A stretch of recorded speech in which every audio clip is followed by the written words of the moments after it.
Hello, everyone. Aaron Loomis here from the Developing Palates Studio and Ventura Cigar Company Studio in California. With me today is Jiunn and John McTavish. How you guys doing today? Pretty good. If the ladies don't find you handsome, they should at least find you handy. There you go. So today we are talking about the Nestor Miranda Special Selection Coffee Break. The cigar is a Rothschild 4.5 by 50. Comes out of the My Father factory in Nicaragua. Wrapper is Nicaraguan Habano Rosado.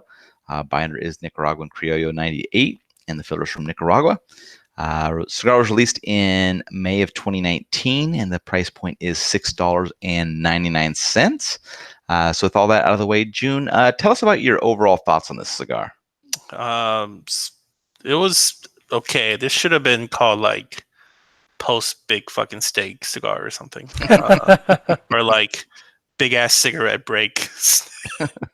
Anyways, it was a lot of dark flavors, a lot of spice, a lot of earth, charred cedar, medium full strength. So it's got a kick to it as well.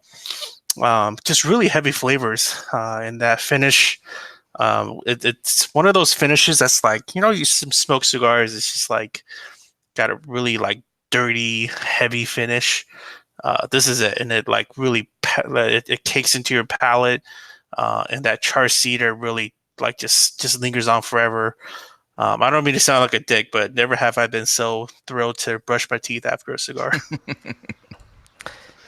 How about you, John? What were your overall thoughts on this one? So it's funny because I think this is exactly the type of cigar that separates Jiunn's taste profiles and my taste profiles, because everything that he dislikes in this cigar is all the things that I like in a cigar. Like that, I like about this cigar. Like that, that dank, dark, charred, like spicy, like just like a tree has taken a poop on your tongue.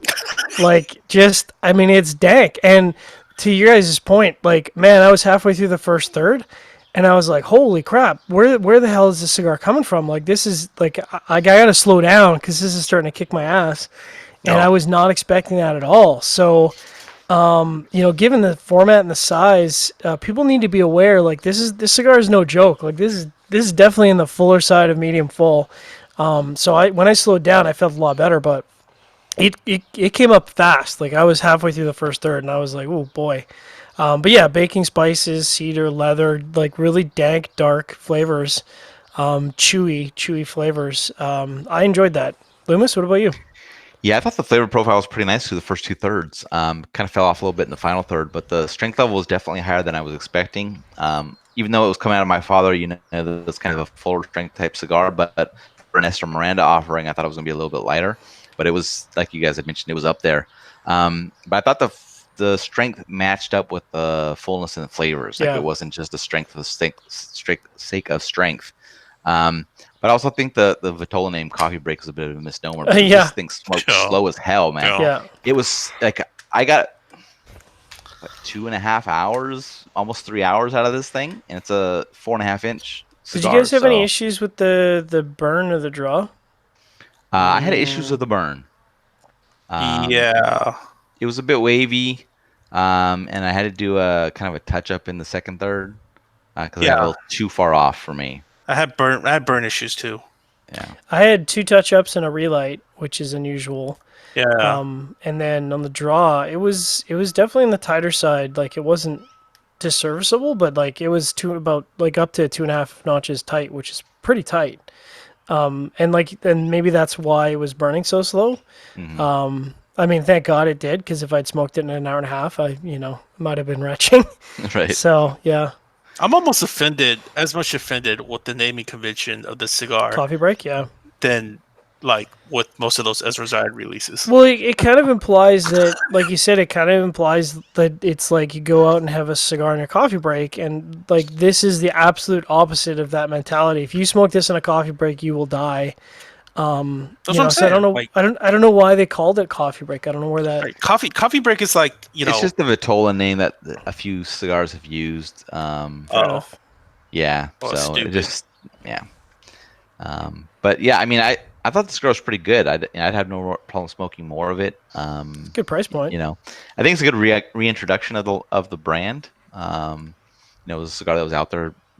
Whenever a cigar comes back like this, people are like, oh, I love that cigar. And I was like, if you loved it so much, it wouldn't have gone away. Yeah, you But liars. you stopped buying it. That's what Liars. the problem was. So, but anyways, let's get into the scores. We'll start at the top. John, you gave it a 6.67. Damn. I was next at a 6.47. What? Seth, who smoked the cigar and reviewed it, but is not on the video with us, he did 5.65, and then Jiunn was at the bottom at 5.55. So Wow, hater. 6.67, John. Haterade. You know when Loomis and I are at the higher end of the sixes that you all have lost perspective and reality? Yeah. Yeah, I mean this. I think again, Jiunn, your palate, my palate. I think that really is the demarcation line for smokers. If you like the dank, dark, chewy flavors, you're gonna love this cigar. And if you I don't, like those flavors. It's called Saka's Micarita. It's not fucking yeah, like that's true. Nicaraguan. The Micarita is that dank. So I don't know why you wouldn't like this. Yeah. No, because this isn't a salt on your palate. It leaves a dirty finish. Like this is the epitome of cigars that I don't really like. And I was probably kind of nice on the scoring. Well, this to me kind of speaks volumes about a lot of Nicaraguan tobacco. To me, is like this. Like it's got that really palate coating.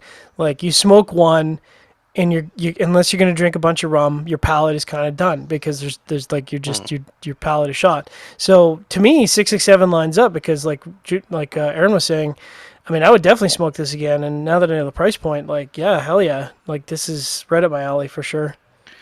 Yeah, I mean, my score matches up well. I mean, I was a bit surprised. I'm not typically a fan of most of the recent stuff that's come out of my father, so this is one of the brighter cigars that I've smoked from that factory. And just overall for cigars from that have been released in 2019, there have been very few that I think have been kind of starting to get up to that level. And I know we're early on in the year. We're just, still these are still cigars that are pre-trade show, but still, I mean, this is it's a standout. Right now, if I was kind of projecting out, this cigar would be on my top 25 cigar of the year list. Yeah, but we'll see how it shakes out at the end of the year. There might be a bunch of good possible. cigars that came out, but I had a good time with this cigar. All right, Jiunn, 5.55. I mean, the score overall says average, but for looking at it from the benchmark of kind of what I score things, I mean, this is on the bottom of that curve, way bottom actually. So, it's how I felt about it. I felt like it was too heavy. It was almost offensive on the palate.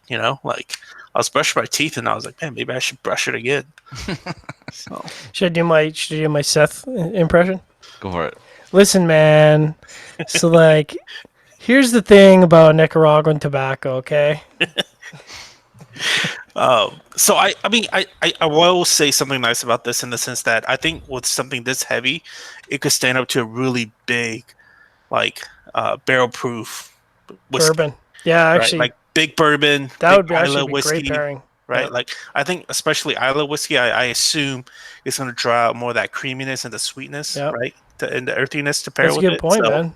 If you like the dank spirit, that might actually be a great pairing. Yeah, so I think drink something really boozy when you smoke it. There you go. Any other final thoughts on this one? Nope.